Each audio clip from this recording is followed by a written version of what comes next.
মানুষের জীবনই হলো পৃথিবীর সবথেকে কঠিন স্কুল। কারণ তুমি জানতেও পারবে না যে তুমি কোন ক্লাসে পড়ো, তোমার পরীক্ষা কবে, আর পরীক্ষায় বসে তুমি কারণ নকলও করতে পারবে না। কারণ এখানে সবার প্রশ্নপত্র আলাদা আলাদা। সময় আর শিক্ষক দুজনেই আমাদের পরীক্ষা নেয় বন্ধুরা। তফাৎটা কোথায় জানেন? সময় আমাদের পরীক্ষা নিয়ে তারপরে শেখায়, আর শিক্ষক আগে আমাদের শেখায়, তারপরে আমাদের পরীক্ষা নেয়। অকৃতজ্ঞ মানুষগুলোকে চেনা খুবই মুশকিল বন্ধুরা, কারণ এরা অভিনয় একেবারে ওস্তাদ। এরা প্রয়োজনে তোমার পায়ে ধরে নেবে, আবার প্রয়োজন ফুরিয়ে গেলে সবার আগে তোমার পিঠে ছুরিটা মারতেও এরা দ্বিধাবোধ করে না। অতিরিক্ত আঘাত যন্ত্রণা পেলে মানুষ শুধুমাত্র নিজে ভেঙেই পড়ে না, সে নিজেকে শক্ত করে নিয়ে এই সমাজ থেকে নিজেকে সরিয়েও নেয়। মানুষ একটি জিনিস যদি চাইতে চাইতে মরেও যায় না, তবুও তাকে আপনি সেই জিনিসটা দেবেন না। সেটা হলো আপনার আত্মসম্মান। কোন সন্তানের প্রতি অতিরিক্ত শাসনই হলো একটি সন্তান খারাপ হয়ে যাওয়ার কারণ। তাই অতিরিক্ত শাসন নয়, সন্তানকে কৌশলী শাসন করুন, দেখবেন সন্তান ঠিকই মানুষের মতো মানুষ হবে। জীবনে কিছু কিছু ব্যথা আছে যা সহ্য করা যায় না। জীবনে এমন কিছু কিছু কষ্ট আছে যা বুকে ধরে রাখা যায় না। আর জীবনে কিছু কিছু এমন মানুষ আছে যারা হারিয়ে গেলেও তাদের আর ভোলা যায় না। মেয়েরা বিয়ের পর শ্বশুর বাড়িতে গিয়ে কখনোই চায় না একটা শ্বশুর শাশুড়িকে।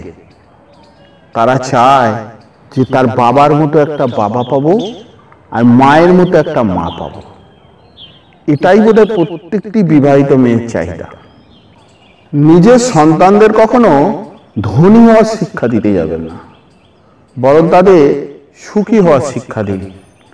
তাহলে দেখবেন তারা বড় হয়ে আপনাকে মূল্য দিতে শিখবে, অর্থকে নয়। দুজনের একে অপরের প্রতি গুরুত্ব না থাকলে একই ছাদের নিচে থেকেও পর মনে হয়। আর যদি দুজনের মধ্যে বোঝাপড়া থাকে, মিলমিশ থাকে, তাহলে এক আকাশের নিচে থেকেও আপন থাকা যায়। আজকের সমাজে আপনি যত ভালো হতে যাবেন তত আপনাকে অবহেলা, তিরস্কার, অপমান সহ্য করতে হবে। এটাই বাস্তব বন্ধুরা। যদি কাউকে কখনো দেখেন যে সে আমার নামে নিন্দা করছে, তাহলে জেনে নেবেন একদিন আমি তার নিঃস্বার্থভাবে কোনো উপকার করেছিলাম। যে সমস্ত মানুষ মুখোশ পরে আমাদের চারিপাশে ঘুরে বেড়াচ্ছে, তাদের সঙ্গে না মিশলে কখনোই বুঝতে পারা যাবে না যে তারা কতটা ঘৃণ্য নিকৃষ্ট মনের মানুষ। কখনোই কারোর কষ্টকে ছোট করে দেখবেন না, কারণ যার কষ্ট সেই একমাত্র বুঝতে পারে যে কষ্টটা কত বড়।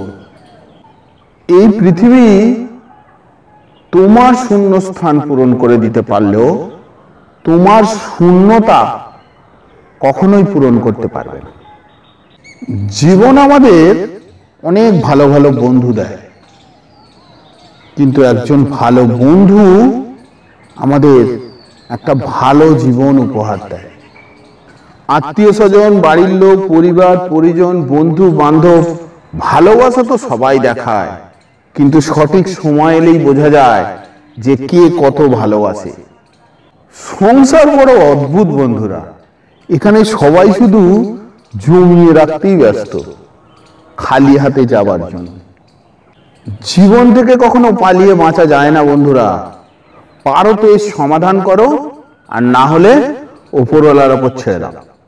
কোনো কিছু পেয়ে সেটাকে হারিয়ে ফেলার থেকে একেবারেই সেটা না পাওয়া অনেক বেশি শান্তির। জীবনের চরম কথা সত্য, মা বাবার থেকে বেশি কেউ ভালোবাসে না, গরিবের কোনো বন্ধু হয় না, যার টাকা আছে সেই আজকাল সম্মান পায়। আর আজকাল মানুষ গুণ দেখে নয়, রূপ আর সম্পত্তি দেখেই মানুষকে ভালোবাসে। ভালোবাসা এমন বদ অভ্যাস যে যার কারণে মানুষ এক মুহূর্তের আনন্দের জন্য সারা জীবন কষ্ট পেতেও কখনোই দ্বিধাবোধ করে না। তুমি যখন আমাকে চাইলে তখন তুমি জানলে যে ভালোবাসা কি, আর আমি যখন তোমাকে চাইলাম তখন আমি জানতে পারলাম যে অবহেলা কি। যখন আপনি অনুভব করতে পারবেন যে আপনি কারোর জীবনে বিরক্তর কারণ হয়ে যাচ্ছেন, তখন তার জীবন থেকে নিজেকে সরিয়ে আনাটাই উত্তম। চাইলেই মানুষকে হাসানো যায়, কিন্তু চাইলেই কাউকে কাঁদানো যায় না, কারণ মানুষ সবার জন্য কাঁদে না। একটি কথা মনে রাখবেন, যে ব্যক্তির অহংকারের পরিমাণ বেশি, জানবেন সেই ব্যক্তির জ্ঞানের ভান্ডার খুব কম। দুটি মানুষের চাওয়া যদি এক হয়, তাহলে পৃথিবীর কোনো কিছু পাওয়াই কখনোই অসম্ভব নয়। মানুষ কখন মানুষকে হিংসা করে জানেন? তার খুশি দেখে, তার আনন্দ দেখে, তার ইনকাম দেখে, তার সুখ দেখে। একমাত্র মানুষ হাসে মানুষের কষ্ট দেখে। এই পৃথিবী তোমার শূন্যস্থান পূরণ করে দিতে পারলেও তোমার শূন্যতা কখনোই পূরণ করতে পারবে না। মেয়েরা বিয়ের পর শ্বশুর বাড়িতে গিয়ে কখনোই চায় না একটা শ্বশুর শাশুড়িকে। তারা চায় যে তার বাবার মতো একটা বাবা পাবো আর মায়ের মতো একটা মা পাবো। এটাই বোধহয় প্রত্যেকটি বিবাহিত মেয়ের চাহিদা। দুজনের একে অপরের প্রতি গুরুত্ব না থাকলে একই ছাদের নিচে থেকেও পর মনে হয়। আর যদি দুজনের মধ্যে বোঝাপড়া থাকে, মিলমিশ থাকে, তাহলে এক আকাশের নিচে থেকেও আপন থাকা যায়। অন্য লোকে মানুষকে যত বেশি না ঠকায়, নিজের লোকই দেখবেন সব থেকে বেশি ঠকায়। যেসব মানুষের কাছে সম্পর্কের মূল্য খুব বেশি, তারা খেয়াল করে দেখবেন নিজে দোষ করে নিজেই সরি বলে। এই পৃথিবীর সব থেকে পুরনো যন্ত্রের নাম হলো ষড়যন্ত্র, যা কোনোদিন সার্ভিস ছাড়াই আজও পর্যন্ত সঠিকভাবে কাজ করে চলেছে। কি হবে এত ধনী মানুষ খুঁজে, যদি সেই মানুষটার মধ্যে ভালোবাসাই না থাকে? উপদেশ সেই অপ্রিয় সত্য যা আমরা কেউই শুনতে রাজি নই, কিন্তু প্রশংসা সেই প্রিয় মিথ্যা যা আমরা প্রত্যেকেই প্রায় শুনতে রাজি। যে মানুষটা আপনাকে ছেড়ে চলে গেছে কিন্তু আবার সে জীবনে ফিরে আসতে চায়, তাকে কখনো ফিরত আনবেন না বন্ধুরা, কারণ সে সুযোগ পেলে একই কাজ আবার করবে। তিনটি জিনিস কখনো গেলে আর ফিরে আসে না: সময়, কথা আর সুযোগ। তিনটি জিনিস কখনোই ছাড়তে নেই: শান্তি, সততা আর আশা। তিনটি জিনিস মানুষের পতনের কারণ: অহংকার, মিথ্যা আর হিংসা। তিনটি জিনিস খুব দামি: ভালোবাসা, বন্ধুত্ব, আত্মবিশ্বাস। যখন আমরা ছোট থাকি তখন মা বাবাদের আমাদের যেমন প্রয়োজন হয়, ঠিক মা বাবারা বয়স হয়ে গেলেও তাদের আমাদের প্রয়োজন হয়। তাই বন্ধুরা, মা বাবারা বুড়ো হয়ে গেলে তাদের বোঝার চেষ্টা করুন, কখনোই বোঝা মনে করবেন না।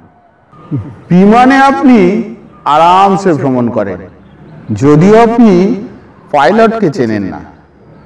ট্রেনে আপনি খুব আরামসে যান, যদিও আপনি ট্রেনের ড্রাইভারকে চেনেন না।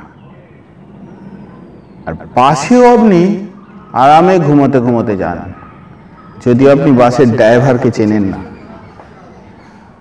তাহলে জীবন নিয়ে এত সংশয় কেন, যখন জানেন যে এর ড্রাইভার স্বয়ং ঈশ্বর?